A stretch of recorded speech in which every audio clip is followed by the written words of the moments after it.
Okay, this lesson is on the shape of the curves. You can have, if it's shaped kind of down, that's called concave down. Shaped up is called concave up. That is when you have your second derivatives, okay?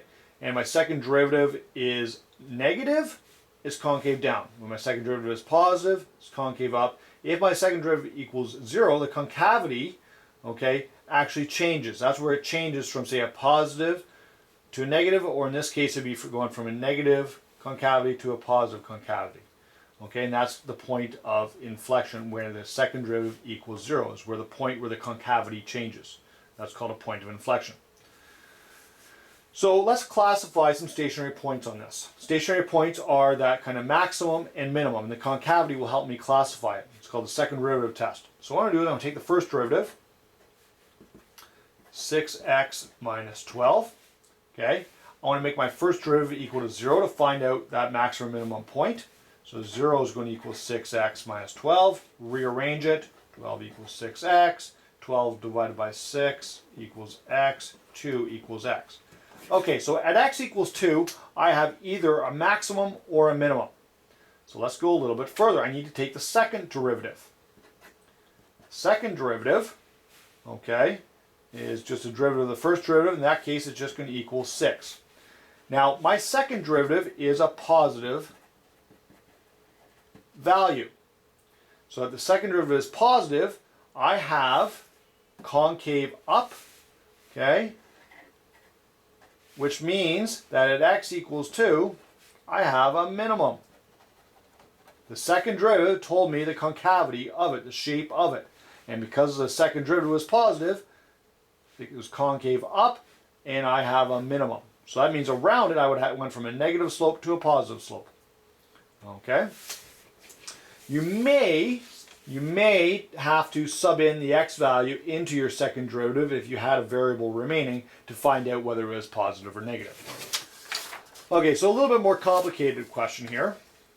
I want to find and classify any stationary points. Then I want to classify any concavity, use some intervals of increase and decrease, and try and sketch a graph of this one right here. So let's find the first derivative. So that gives me 4x cubed minus 8x. Okay, let's we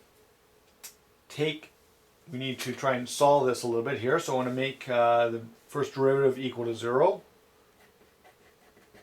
0 equals 4x cubed minus 8x. I want to common factor out of 4x. That's going to leave me with x squared minus 2. Okay. And then I'm going to make them equal to 0. So I'm going to have, so that's going to give me x equals 0. And this is a difference of squares. So I actually just go one step further. So 4x. And I'm going to have x plus the square root of 2 and x minus the square root of 2. So that's going to give me 3 different points. So here I'm going to have x equals 0, x equals negative square root of 2, and x equals a positive square root of 2. That's 3 different stationary points. What I'm going to do is I'm going to take the second derivative now. Second derivative is going to give me, that's going to give me 12x squared minus 8. Okay. And I want to plug in these values to figure out whether the stationary points are concave up or concave down. So at x equals 0, second derivative at 0, all I need to know is positive, negative, or 0, what the values are that I'm going to get. So when I put in 12 times 0 minus 8, that's going to give me a negative value, negative 8. So that means at x equals 0, it's a negative second derivative. So that means it's going to be a maximum. That means it is concave down. The second derivative at the negative square root of 2.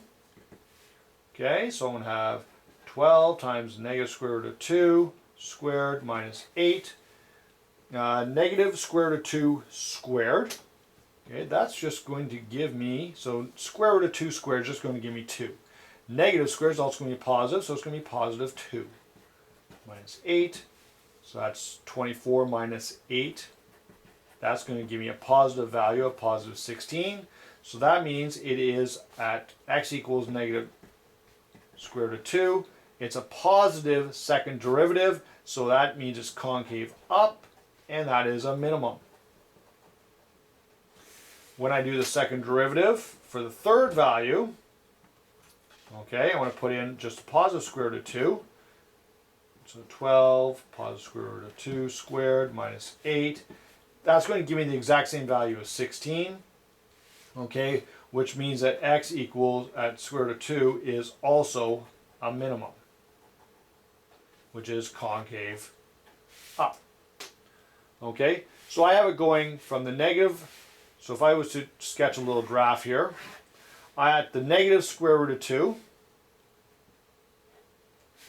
and I have 0, and then I had the positive square root of 2. So it was a minimum, and then it went to a maximum, and then went back down to a minimum. Now I don't know any of the y values to really accurately plot this, but it's somehow I would have went from a minimum to a maximum and back to a minimum.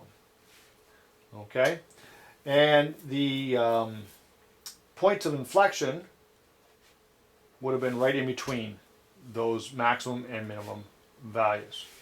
Okay, and you can make your second derivative equal to 0 to find where those actual points of inflection are to help you if you had to solve for any kind of intervals. Okay, so it's a short little lesson on the shape of the curves. You have to do a second derivative test by plugging in your actual x values into the second derivative to figure out the concavity to determine whether it's determine whether it's a maximum or a minimum. Okay, thank you very much.